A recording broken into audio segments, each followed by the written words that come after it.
చింత పిక్కలు మనం వీటిల్ని పడేస్తూ ఉంటాం ఎక్కువగాన. వీటి వల్ల మనకి చాలా ప్రయోజనాలు ఉన్నాయి. కీళ్ళ నొప్పులు ఉన్న వాళ్ళు, అలానే క్యాన్సర్ పేషెంట్లకు కూడా ఇది చాలా ఉపయోగపడుతుంది. రోజుకి ఒక 3-4 పిక్కలు తింటే హెల్త్కి చాలా మంచిది. ఇవి ఎలా ఫ్రై చేసుకొని స్టోర్ చేసుకోవాలో చూద్దాము.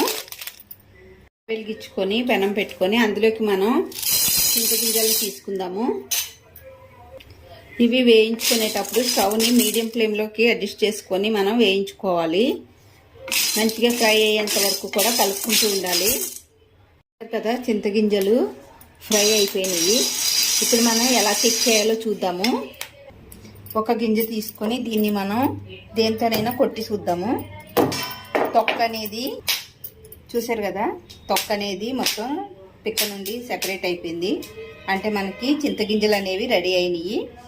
ఇప్పుడు వీటిని స్టవ్ ఆఫ్ చేసి పక్కకు తీసుకొని తొక్క అనేది అన్నిటికి తీసుకుందాం.